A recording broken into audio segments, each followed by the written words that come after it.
It is a very good morning to you all and welcome to the Breakfast Club right here on Asake. My name is Fungai Mawada. Joining me this morning, I am joined by Freeman Ncube as well as Nokuthula Ncube, who are both from the Matabeleland Development Initiative, to talk more about the Queen Loziba Education Fund. Good morning and welcome to the show. Morning. Morning. Thank you so much for joining us. Okay, so maybe just to start off, maybe for those who are not familiar with it, what is the Matabeleland Development Initiative? Well, Matabeleland Development Initiative is an organization, non-political, completely non-political, but practices the spirit of Ubuntu, Chiwano. It caters for everybody who's Zimbabwean. We don't care who you are, what tribe you are, but what is important is that you're a Zimbabwean.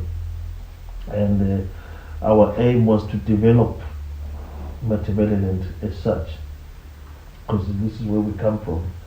So always charity begins at home, and then we move along nationally, trying to help as much as we can.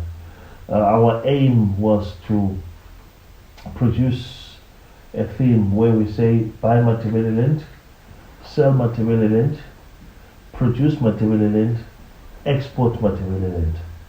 And by so doing so is to encouraging people in terms of development, sustainable development, and also to ensure that we resuscitate our industries, whether in Bulawayo, whether it's in Blantyre, wherever we had industrial hubs, and try and resuscitate them that way as well. It will assist in terms of boosting the economy by making sure that we create employment. We have different platforms that we created for Matabeleland Development Initiative. So we have, for example, for the construction industry, where we say MDI construction. Now MDI construction, that one we say that we bring in all these building contractors. They come together, they discuss building, then people from outside, diaspora, whether local or diaspora, can come in and delve into that platform and look for contractors, and then those contractors must be people that at least we were able to trust, because you know we've had a lot of issues where people have been duped in different ways, and it also encourages these young entrepreneurs that are coming up, where these builders are experts, and then they'll start educating each others and telling people the wrongs and the do's and the don'ts of that. Then we have the agricultural side, which is the bigger one. It's MDI agriculture. That's where we have farmers, and we have different types of farmers, where there's chili production, we have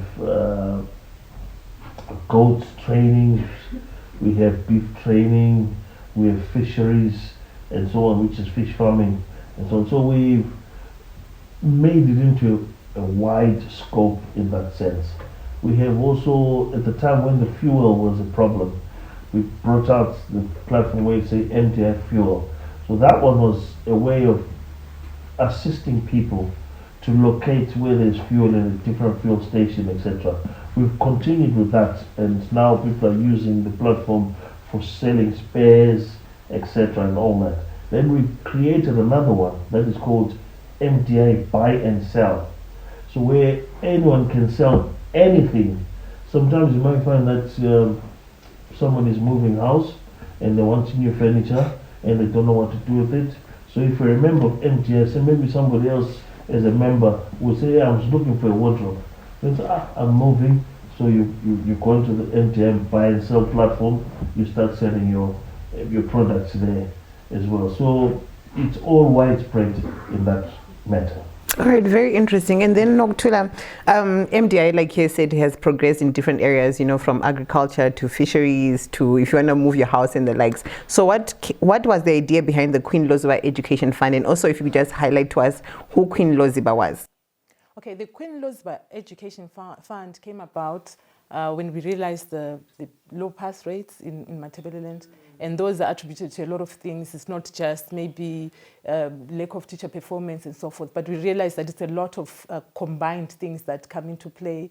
We're looking at things like maybe the schools are too far, We're looking at things like maybe the children are not do not attend school as much as they can because maybe they don't have enough stationery, they don't have uniforms, they don't have school fees and things like that.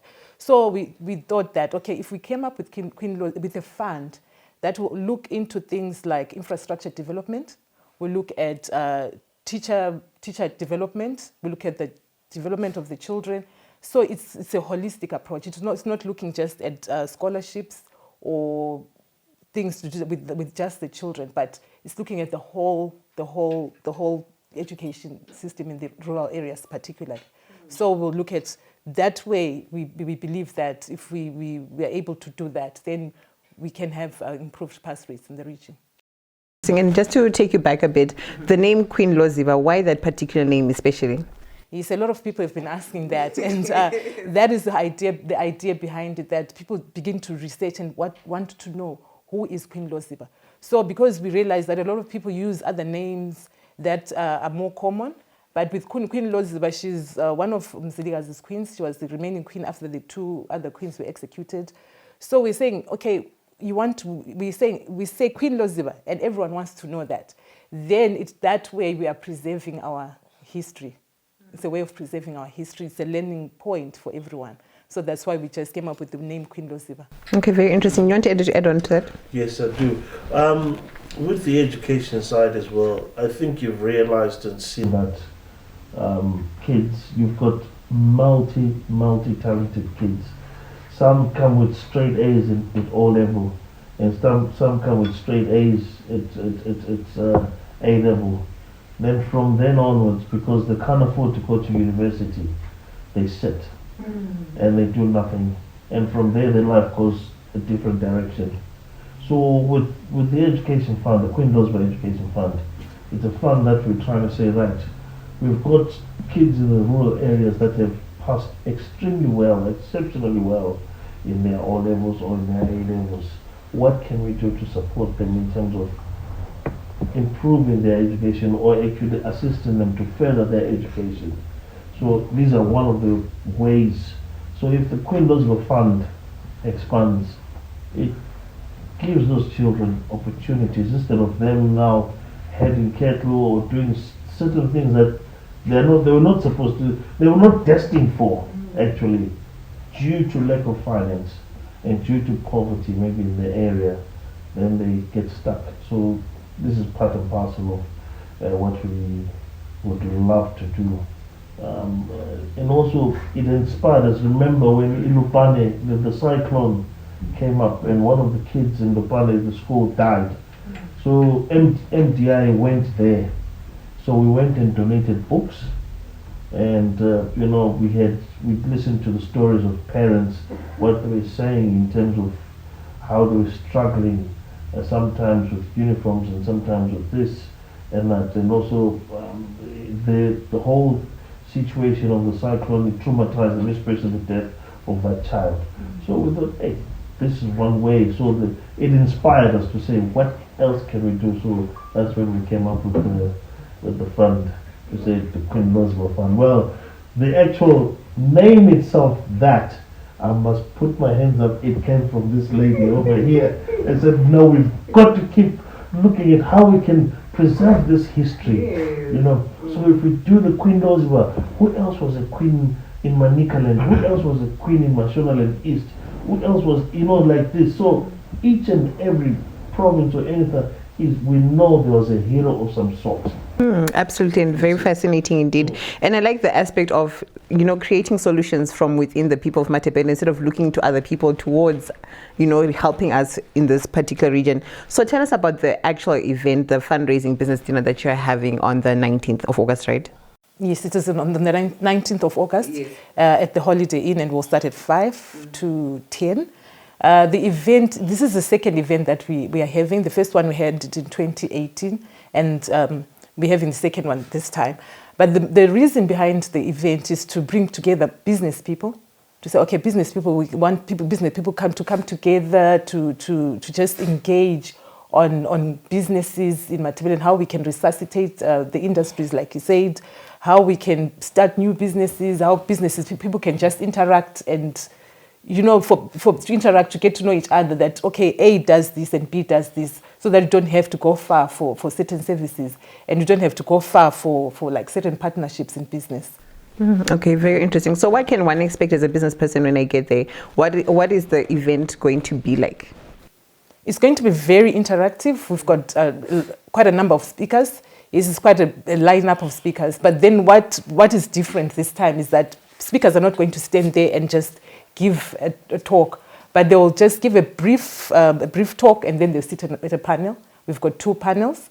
We've got the first panel with the young and upcoming and what we can call alternative entrepreneurs, where it's different kind of things that are not the ordinary.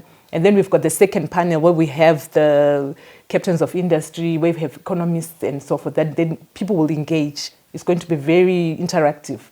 The moderator will be engaging with the panel and also with the audience. So it's going to be very interactive. I like that word that you use, alternative entrepreneurship, very interesting. And what can we expect? I saw you nodding your head like you want to add some more bits of information there. Well, yes, no, but initially, I would say that, you know, the last time we had this, we didn't have enough interaction. And we just, when it was so formalized to an extent that, you know, we didn't get much information that was needed to be passed out there. It was more of, you know, the economics and this and that, but not then interacting and asking questions thereafter, or allowing, you know, sort of like the upcoming business people, businessmen, to actually then ask the questions, etc. and so on. So this time around, we've made sure that at least, for example, if I have a shoe company, you know, I'll just say, okay, so what am I going to do if I have a shoe company, I want to start a shoe company? What can I do? How can I do this? Or who can I go to? What are the chances of me doing this in Zimbabwe or in Malawi, in Harare, wherever? You understand? So then people will just say, no, I have a business in this and this and that.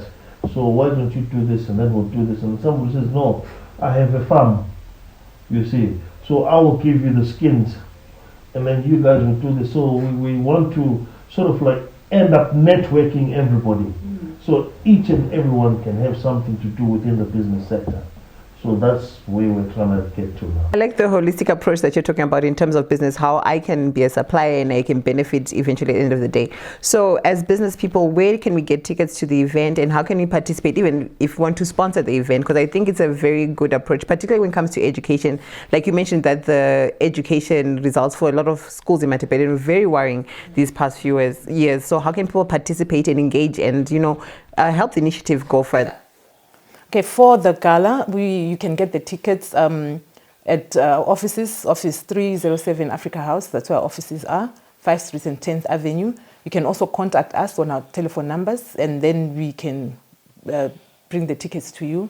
And then the Education Fund will be sending out an appeal soon for the fund, because we are just launching the fund now. But the fund is something that is going to go on, and we would like, or we are asking for people of Matabeleland to come together and just come in and help this fund grow.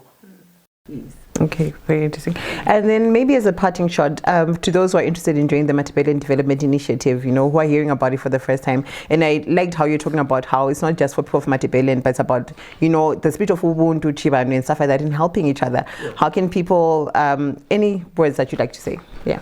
Well, we've got a website, and we've got the Facebook account as well, as Twitter as well.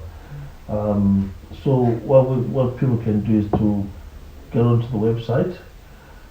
She will give you the full website, which is www.matdev.org.zw, and then you can actually, there's a little form there where you can subscribe and become a member, and you know, it takes us a long way, you know, especially it's only $10 a year, $10 US a year to become a fully fledged membership, and then there are a lot of other benefits besides just joining into the platform.